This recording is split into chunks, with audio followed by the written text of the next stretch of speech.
Hello and welcome to my first episode of Click on This. I'm Tracy Jules, and as you can hear, we are at a wonderful atmosphere and a wonderful restaurant. We are at Miguel's in Silo Point in Baltimore. So why don't you come in with me and let's meet Michael, the owner, together. Atmosphere. Hello everyone again, this is Tracy Jules and this is Michael, the owner of Miguel's. So what everyone wants to know is a little bit of your background of what really drives your passion for this restaurant, Miguel's. Well, I grew up in Southern California, so I think that was from a young age, that was my exposure. The border was so close, it was literally like my backyard. I mean, I tell people in Baltimore, for me to go down grocery shopping in Mexico or to go down for a family meal was a shorter trip than driving from here to Annapolis. The first thing that I learned to cook was a quesadilla. My mother always said, I will put 3 meals on the table, breakfast, lunch, and dinner. If you want anything in between, you're on your own. So I love that. The quesadilla was the first thing I learned how to cook. So when this space was built, I basically went to my designer, laid out all the photos that I had, showed him this video stream. These are the things that mean the most to me. These are the things that are memories for me. So let's take these photos and translate them into a facade, basically to give people the feeling of being where I was. Not only is it a beautiful place, but the food is absolutely amazing. We want to talk a little bit about the regional cuisine. Can you tell me a little bit more about your flavors that you have or that you've created, some of your dishes? Well, I say it's authentic regional Mexican cuisine. That's because I pick food from various regions throughout Mexico. So whether it's a mole from Puebla, which is mole poblano that a lot of people know, or mole verde, which is from Veracruz, or mole negro, which is from Oaxaca, I've taken bits and pieces from all over Mexico and blend those flavors on the menu so you get a little taste of each area without ever being there. It's kind of a culinary travel. So all of the recipes are regionally pretty succinct. I don't cut a lot of corners on that, and I use traditional ingredients. So I like to get the flavors of those specific areas and put them across on a plate. I love the idea of authentic Mexican food. It's certainly one of my favorites. We had a little bit more to talk about, including the margaritas and maybe happy hour also, which is obviously, as you can tell, looking behind me, a very busy and popular place. So tell me a little bit about the tequila. Well, everything we carry here is 100% agave. And what that is basically tequila that's made from the agave plant, but there's no additives. So there's a lot of tequilas out on the market that are obviously not 100%.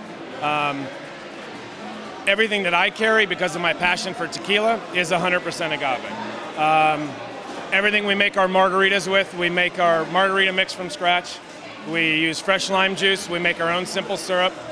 All the flavors that we put in the margaritas are all not out of a bottle. They're from scratch, whether it's fresh fruit or we've done papaya jalapeno margarita. We've done a cucumber avocado margarita. So it's using fresh ingredients and just enhancing the good tequila. So there's the same purity behind the bar as there is in the kitchen. I believe that if you're going to taste the flavors of Mexico, you got to taste the best.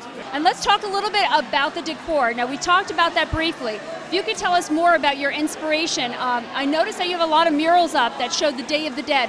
Right. Now, the Day of the Dead really isn't anything that's a depressing thing. Could you tell us more? So, inform us on that. Not at all. Day of the Dead is actually a real celebration in Mexico.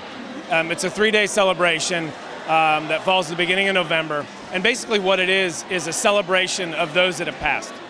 Okay? It's your one opportunity to welcome those that have passed back into your life. And typically it's done with an altar. You create an altar in your house or in your restaurant, which I will be doing, and do special menus for the Day of the Dead. But it's your one chance to welcome them back. And typically on that altar, let's say you were a bourbon drinker, okay? So we would have a comb for you. We would have maybe some lipstick for you. And a glass of bourbon Say you liked dentine gum. We'd have a pack of dentine gum. The whole point is for you to be able to freshen up after your long journey back to come visit. So you freshen up, you have your bourbon, and it's kind of a welcoming back into the world of the living. So when you look around and you see, and people ask this all the time, what's with the whole skeleton theme? Well, if you look at them, not one of them is unhappy. They're all not. They're jovial, partying. they're having a great time, and the whole point of the Day of the Dead is it's a positive celebration, an opportunity for you to revisit with family members that are gone. Tell me a little bit more about your menu. I noticed that you serve calamari on the menu, but it's not your traditional calamari. Tell me about your preparation for this. The calamari was something that I was looking for, a menu item that's obviously a popular menu item, but to do with my flair. So, you know, instead of doing the heavy breading, we use masa. And masa is what you use, the dried corn, what you use to make tamales. So I use the dried masa with no egg, no flour, so it doesn't have this heavy fried taste. You use nice big fresh pieces of calamari with the masa and flash fry it. And then we make our own mayonnaise, and we use an herb called epazote, which is, they call it a skunk herb. It's a very unique herb, but it's very traditional in Mexican cooking. So we make our own mayo with epazote and habanero, and I figure I'm introducing those flavors still with the coastal flair of using the calamari, which is something big you would see in Veracruz, which is a coastal town. So it's a little bit of taking liberties, but it's still sticking with the ingredients and the flavors. The whole point is that there's so many different flavors, and that's one comment I hear on a regular basis. The depth of the flavors in the food, whether it's the mole or whether it's this dish to this dish. Oh my God, you know, they don't look extremely different, but boy, the flavors are completely different. And so it's the whole idea, that's part of the culinary experience. This whole space is my travels, is my history, but the food does the same thing. The food takes you there. You start with your eyes around here, and you finish with the taste. Anyway, Michael, I wanted to thank you so much for letting us come in here and sample everything, the atmosphere, the food, the drinks, and the heat. And the heat. And it's not just from the kitchen.